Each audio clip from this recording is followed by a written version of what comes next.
Hello everybody, this is Mr. DeCoco again. This is now the fifth video lesson since we've been out of school since the start of the coronavirus crisis. So this is the video lesson for 4/7/20, the week of 4/6 to 4/10, so first full week of April.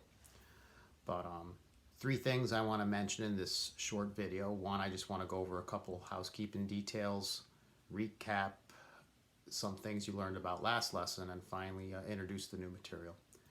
So first things first, housekeeping materials. Today is the start of the fourth quarter. The third quarter's over, so from here on out we're in the last quarter of the year. Hopefully we'll be back in school soon. Unfortunately, our time away from school just got extended to April 29th. I'm sure you heard that by now. I know calls went out, emails, so I'm pretty sure your parents, you're well aware of that. When we do get back, if we get back by April 29th or very beginning of May, we should be on chapters 11 or 12 by then.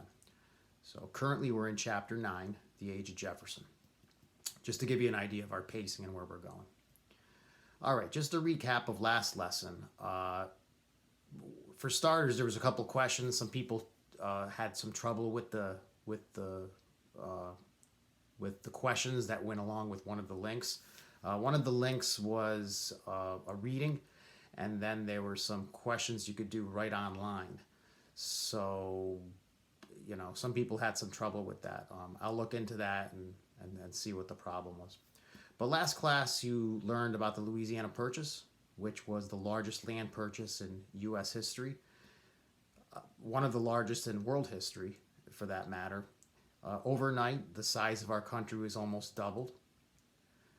Thomas Jefferson is the president that bought Louisiana, and he bought it from France. France owned the land. And the land we're talking about is all the land that went from west of the Mississippi to basically the Rocky Mountains.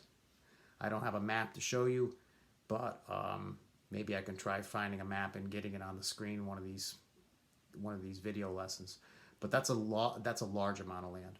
Now, to explore this land, Jefferson sent two men, Lewis and Clark, and about 20 other people. And they mapped out the land. They discovered new species of plants and animals. And they also had some help from a woman named Sacagawea, or Sacagawea.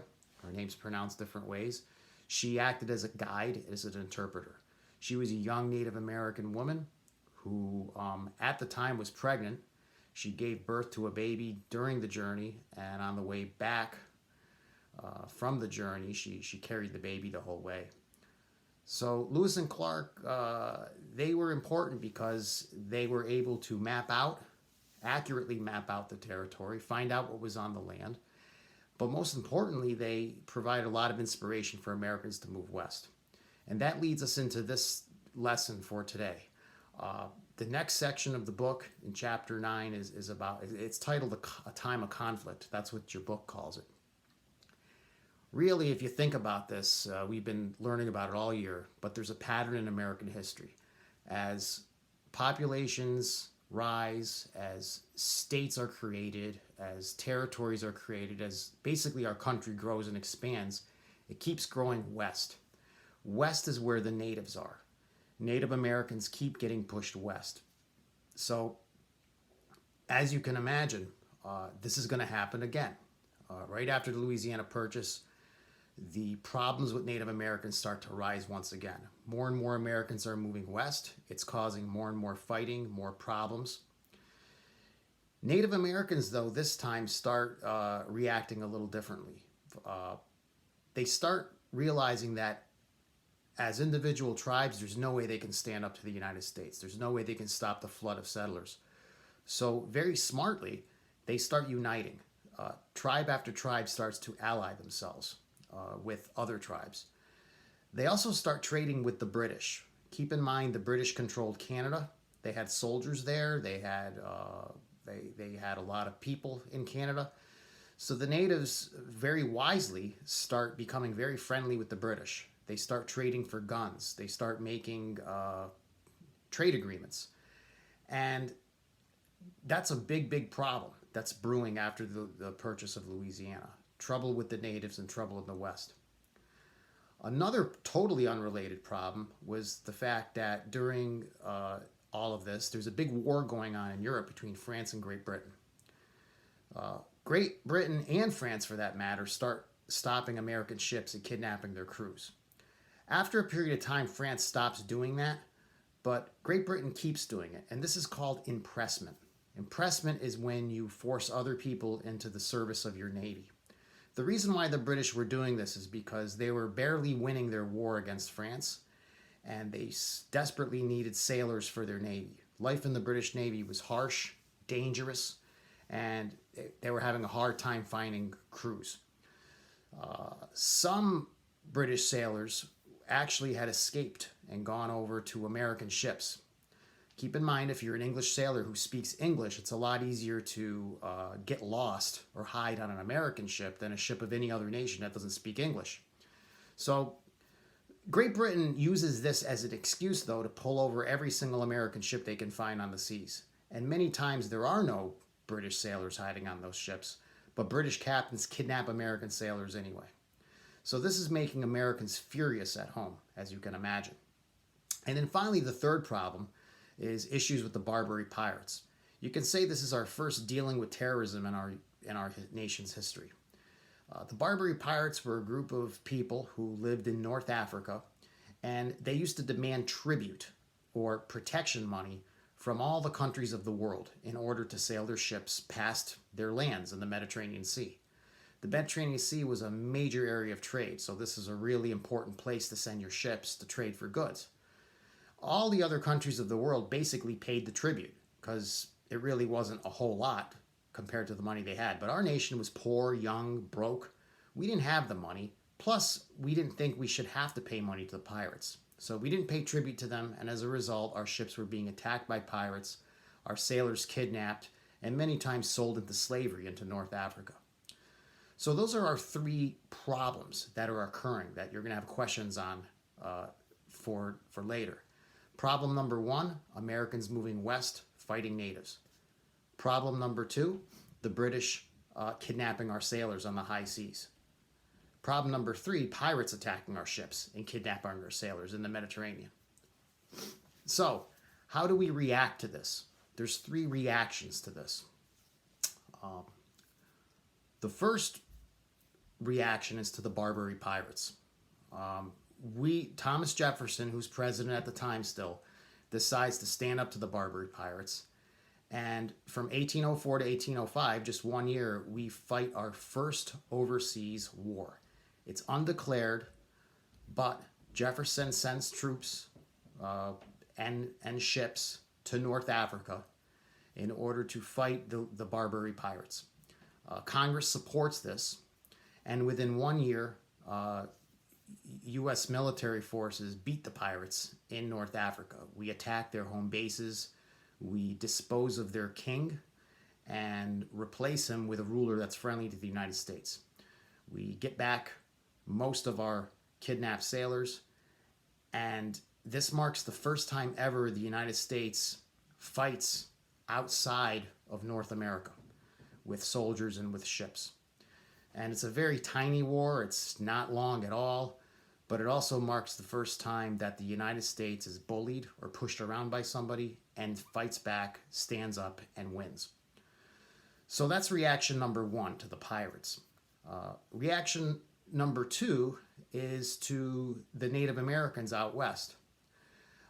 Fighting between settlers and Native Americans gets so bad, the United States eventually sends the U.S. Army into the west. And there's a major battle between the U.S. Army and a bunch of Native American tribes. It's called the Battle of Tippecanoe. The Battle of Tippecanoe is a victory for the United States. We celebrate the victory, but we end up becoming very worried about what happens right after that. After our victory, the natives naturally turn to the British for help. And the British start making alliances with Native American tribes, which, of course, angers us greatly because we don't appreciate the fact the British are trading with them, encouraging them, giving them guns anyway. So now that they're allied, this escalates the issues out in the West even more so. But we did beat the natives at the Battle of Tippecanoe, push many native tribes further west, and to many Americans, this is a big victory. Finally, we have the issue of the British kidnapping our sailors. You're probably saying, how do we react to that? Well, Thomas Jefferson wisely realized that war with Great Britain would be absolutely horrible for the United States. It's one thing to fight pirates in North Africa, but to fight the British Empire is a whole other issue. So instead of fighting a war or attacking them, he decides to pass a law. Well, he asks Congress to pass a law, which they do, called the Embargo Act. The Embargo Act forbid all trade outside the United States. The idea was that this would hurt Great Britain and any other country not respecting our rights on the seas or our rights to trade or our rights to be a neutral nation. Unfortunately, although it sounds like a good idea, it's a total colossal failure. The United States economy basically crashes. It hurts us terribly in this country. We go into a depression. It's called the Depression of 1807.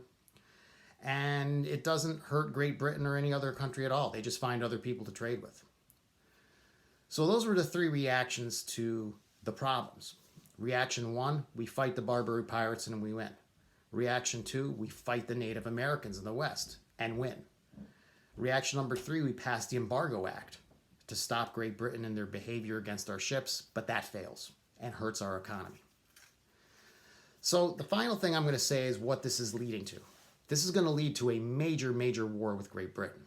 A war that you've probably heard of before, a war that's going to lead to a lot of things, such as the establishment of the White House as we know it, our national anthem, a future president. This, what I'm talking about here is the War of 1812. And three things really lead to the War of 1812. Extreme anger toward Great Britain. It's number one. Number two, greed, trying to make our country bigger. And the third thing is nationalism, or extreme pride in our nation. So let me explain those three things, how those three things combined led to a war. The easiest one to understand is the anger. When another country kidnaps your sailors, naturally, you're going to be furious about this. Many, many Americans, all Americans were upset about this, especially those in areas that relied on shipping and people worked in the sailing industry. Also, many people blamed the Depression of 1807 because of the failed Embargo Act, not so much on the leaders of our government, but they took out their anger on Great Britain. So people were very angry with the British over this. How do I explain greed? Well, keep in mind, a lot of Americans back then were small farmers. They always wanted land. And many Western Americans felt that if we went to war with Great Britain, and possibly even Spanish Florida, we could get a lot of land and make our country even bigger. It's almost as if, even though we were like the biggest country in the world at this time, and had just acquired Louisiana, it just wasn't enough. So people saw a war with Great Britain as an opportunity. They figured, hey, we can teach them a lesson. They'll stop picking on us and stealing our sailors, and we can take their land all at the same time. And then finally, we had a lot of nationalism or pride going on at this time period. Keep in mind, you've had three big wins or successes as a country. Okay, the biggest, a very proud moment for our country was buying Louisiana. When we more than doubled the size of our country overnight, it was a proud moment. As time passed, we realized what a great deal it was. We got millions of acres of land for only $15 million. It comes up to like 3 cents an acre or 5 cents an acre. It was an absolutely great deal. So we're proud about that. We're very, very proud that we fought the Barbary pirates and won and stopped their bullying and harassing of us. It's like the first time we stood up to that and succeeded. And then finally, the defeat of the natives at the Battle of Tippecanoe was another proud moment.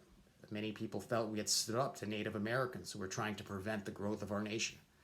So when you put the anger toward the British, the desire for even more land, and extreme pride in our nation, you put all those things together, you've got a recipe for war. And what ends up happening is people who support a war with Great Britain are called war hawks. They may support it for all those reasons or just one of those reasons, or any combination thereof, but those are war hawks. Now, war hawks were people who lived mostly in the West and the South. Most were younger people, most were farmers, and most were Democrat Republicans. At the time, by about